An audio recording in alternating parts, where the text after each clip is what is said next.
अब आगे गुरुदेव कह रहे हैं बे औलादो सावधान।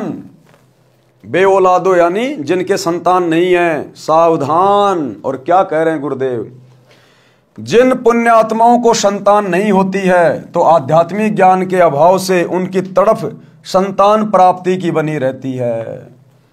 जिन लोगों को संतान नहीं है तो समाज को देख देख के जिस प्रकार से समाज में बेटा बेटियों को बहुत महत्वता दी जाती है कि मेरे तो 2 लड़के हो गए, 2 लड़की हो गई, मेरा तो जीवन धन्य हो गया, वो तो सुखी परिवार है। बुढ़ापे में मेरी बढ़िया सेवा करेगा, छोरा नौकरी करेगा, घर में बहू आएगी, बढ़िया पैर दबाएगी, बढ़िया सेवा करेगी।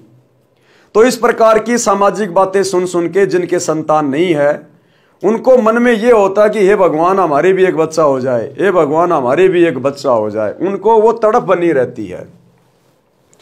आध्यात्मिक ज्ञान के अभाव से उनकी तड़फ संतान प्राप्ति की बनी रहती है।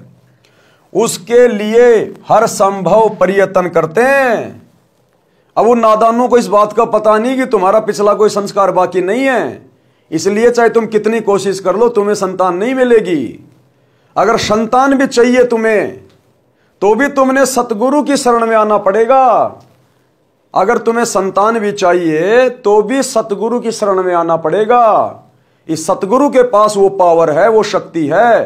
तुम्हारे भाग्य में कोई चीज नहीं होगी तो भी सतगुरु तुम्हारी झोली में डाल देगा।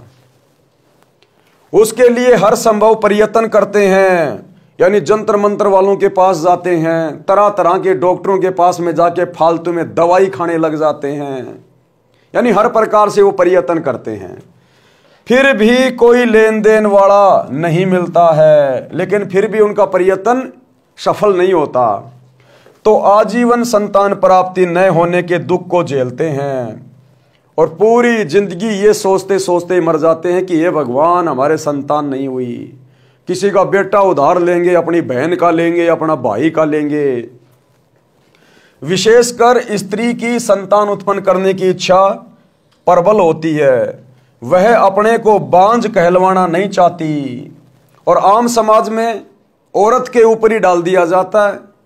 अगर कोई बीमारी के कारण भी संतान नहीं हो पा रही है और बीमारी यदि उसके पति को है तो भी दोष समाज में औरत के ऊपर डाला जाता है कि ये बांझ है। तो ये भी लोगों की नादानी है, ये भी लोगों की नालायकी है। लेकिन औरत वह अपने को बांझ कहलवाना नहीं चाहती।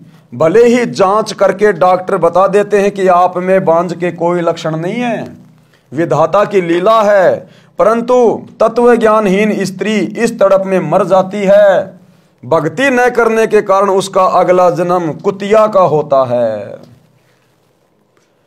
अब वो माता बहनें जो बहुत अच्छी आत्मा है, जिनके कोई संतान नहीं है, पिछला कोई संस्कार नहीं है, लेकिन सतगुरु की शरण मिली नहीं और आजीवन इसी सोच में रहती है कि हे भगवान मेरे बच्चे हों, हे भगवान मेरे बच्चे हों। तो भाई देखो, ये काल का बहुत भयंकर षड्यंत्र है। यहां हम जिस चीज की इच्छा करते करते मरते हैं, हमें अगले जन्म में वहीं पे जन्म मिलता है। तो वो औरत जो पूरी जिंदगी बेटा बेटी करती हुई मर जाती है, मरते समय भी वो इच्छा कि काश मेरा बेटा होता, बेटी होती, आज मेरी अर्थी को कंधा देने वाले होते, वो इसी सोच के साथ मर जाती है। तो परमात्मा का विधान है, गीता जी में लिखा हुआ है, जहां आशा तहां बासा होई और मन कर्म वचन सुमरियो सोई। मरते समय इंसान जिस वस्तु की इच्छा रखता है उसका वही जन्म होता है। और फिर ये काल क्या करेगा, अगले जन्म में उस स्त्री को ये कुतिया बना देगा, कुतिया। और पिछले जन्म में जो बेटे बेटे करती हुई मरी थी, इस जन्म में उसको हर ब्योत में 8 बच्चे देगा, 8 बच्चे कि ले तेरी यही इच्छा बाकी रह गई थी, खूब पैदा कर और प्यार से रह। अब प्यार से तो कहाँ रहेगी वो कुतिया, बड़े होने के बाद वही बच्चे बड़े होके उसका कान फाड़ेंगे, एक रोटी का टूक नहीं खाने देंगे अपनी माँ को, और माँ के साथ में अश्लील हरकतें करेंगे, वो अलग है। अब उस नादान स्त्री ने बिना आध्यात्मिक ज्ञान के, बिना सच्चे सतगुरु की खोज करके, भक्ति करके, और उसने ये आफत मोल ले ली। उसने, परमात्मा ने कितना अच्छा उसको जीवन दिया था, स्त्री का जीवन दिया था, पुरुष का जीवन दिया था, लेकिन संतान ना होने के कारण सारी जिंदगी संतान संतान करती रही और अपने उस मनुष्य जन्म को बिना भक्ति के बर्बाद कर गई संतान की उम्मीद में। अगले जन्म में काल ने उसको कुतिया बना दिया। अब 8 पैदा कर रही है, अपनी इच्छा पूरी कर रही है। और जब वो कुतिया का शरीर छूटेगा, क्योंकि 84 तो भोगनी पड़ेगी, बिना सतगुरु की भक्ति शुरू किए इंसान 84 में जाएगा ही जाएगा, चाहे देश का राजा हो चाहे भिखारी हो। जब वो कुतिया का शरीर छूटेगा, फिर ये काल उसको सूरी का जन्म देगा। सूरी का, कुतिया के जन्म में तो 8 पैदा कर रही थी, अब वो 12 पैदा करेगी, 12, क्योंकि उसकी वही इच्छा थी मरते समय। इसलिए भाई और बहनों, इस आध्यात्मिक ज्ञान से परिचित होना बहुत लाजमी है, बहुत जरूरी है। हमें 84 लाख योनियों से भिन्न परमात्मा ने यह मनुष्य देह प्रदान की है। मानव जन्म दुर्लभ है, ये मिले न बारंबार। जैसे पेड़ से पत्ता टूट जाए वापस नहीं लगता डार, ये इतना अनमोल है। फिर 84 लाख योनियां भोगने के बाद परमात्मा देता है, और देता केवल अपनी भक्ति करवाने के लिए, क्योंकि भक्ति हम केवल मनुष्य शरीर में कर सकते हैं, स्त्री का हो या पुरुष का। आज हमें पता है क्या भगवान है, क्या भक्ति है, गधे कुत्तों को नहीं पता क्या भगवान है, क्या भक्ति है। इसलिए इस मनुष्य शरीर की प्राप्ति के प्रयोजन को हमने संतों के सत्संगों को सुनकर समझना चाहिए।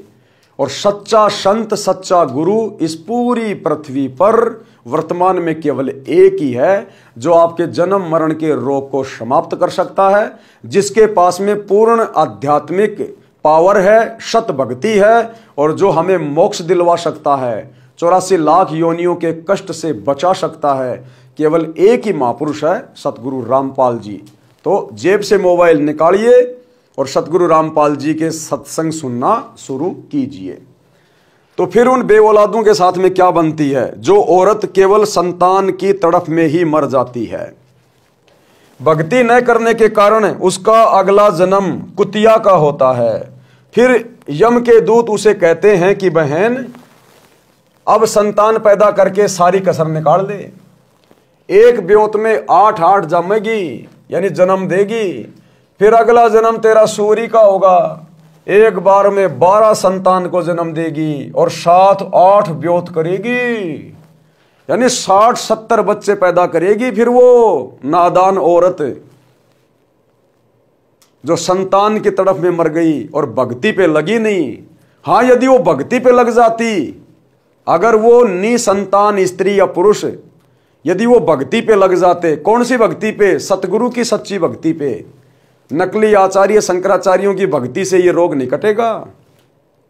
यदि वो सच्चे सतगुरु की भक्ति पे लग जाती, जिसके संतान नहीं थी, स्त्री या पुरुष, तो परमात्मा उसके मन की बात को जान के उसको संतान भी देता और अपनी तरफ से देता। अच्छी आत्मा उसके घर में भेजता जो कभी भी उसको दुख नहीं देती, और वो फिर भक्ति करके अपना जीवन भी सफल करती।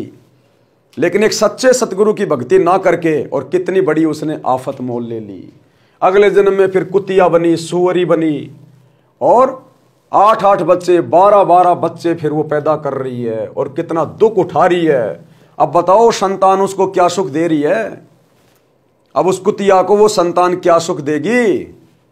अगर कोई रोटी का टूक डालेगा, वो बच्चे बड़े होने के बाद अपनी माँ को भी नहीं खाने देंगे, तुरंत जाप के लपक लेंगे।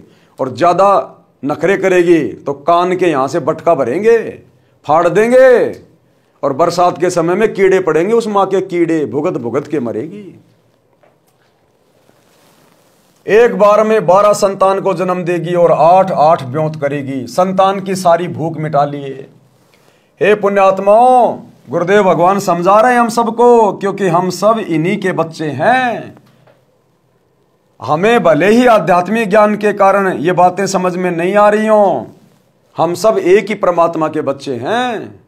हम सब भाई बहन हैं, कोई हिंदू नहीं, कोई मुसलमान नहीं, कोई सिख नहीं, कोई ईसाई नहीं, कोई जातियां नहीं है। भगवान के दरबार में कोई जाति नहीं। अरे क्या आपने सुना है देवी देवताओं का कोई धर्म है कि भाई जो इंद्र है वो तो मुसलमान है, या जो अन्य देवता हैं कोई जैनी है, कोई बौद्ध है? सुना आपने कभी? जब ऊपर कोई धर्म नहीं, कोई जाति नहीं, कोई मजहब नहीं, तो उनसे ऊपर जो परमात्मा का लोक है, सतलोक, जहां से हम आए हैं, उसके दरबार में कोई धर्म और जाति नहीं है। ये तो इस पृथ्वी लोक पर आज आप और हमें जो मनुष्य जन्म मिला है, इस काल को पता है कि मनुष्य जन्म में ये परमात्मा प्राप्त कर सकते हैं, मेरे जाल से छूट के बाहर निकल सकते हैं। इसलिए उसने हमारा ध्यान भटकाने के लिए, हमें आपस में लड़ाई रखने के लिए, कि भगवान की भक्ति गई भाड़ में, इनके आपस की लड़ाई झगड़े पूरे नहीं होंगे, हमें आपस में धर्मों में बांट दिया, जातियों में बांट दिया, तरह तरह की सेनाएं बना दी, एक दूसरे के दुश्मन बना दिए, कोई राजपूत सेना बना दी, कोई मीणा टाइगर सेना बना दी है, कोई क्या सेना बना दी, कोई बजरंग दल बना दिया, कोई विश्व हिंदू परिषद बना दी, कोई वक्फ बोर्ड बना दिया। ये दुनिया भर के जो ये जाल हैं, ये इस काल के द्वारा फैलाए गए हैं, आप और हमें यहाँ पर आपस में लड़ाई रखने के लिए, ताकि हम सच्चे सतगुरु के विषय में ना सोच लें, हम संतों के सत्संग सुनने के विषय में ना सोच लें। और यदि कभी कभार ऐसी मन में प्रेरणा भी उठती है तो हम उन नकली संतों के सत्संगों में जा बैठते हैं जो खुद काल की गोद में बैठे हुए हैं। तो भाई और बहनों, सच्चे सतगुरु की शरण में आने से हमारी ये बात बनेगी। हे पुण्यात्माओं, पाठक भाइयों बहनों, अध्यात्म ज्ञान को समझो, यानी भक्ति मार्ग को पहले अच्छे से समझो, अपने शास्त्रों को समझो।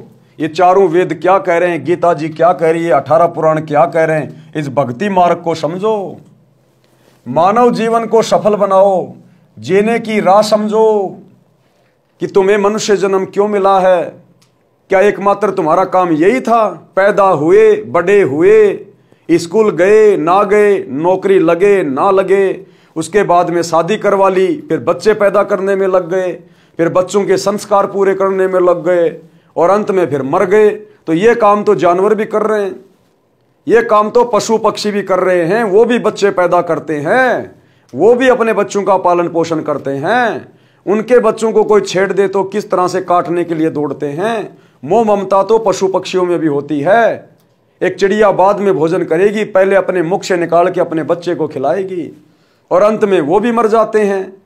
तो अगर इसी प्रकार से हमने भी मरना है तो भला उन जानवरों में और हम इंसानों में क्या अंतर है?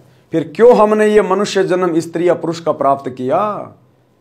ये जन्म हमने परमात्मा को पहचान कर उसकी भक्ति पे लगकर मोक्ष प्राप्त करने के लिए मिला है। तो ये है हमारी वास्तव में जीने की राह, और ये जीने की राह वही आकर बताता है जिसने हमें ये जीवन दिया है। तो सतगुरु आज धरती पर प्रकट हैं, आए हुए हैं। ज्ञान से ही ज्ञान होगा। एक बार सत्संग सुनना शुरू करें।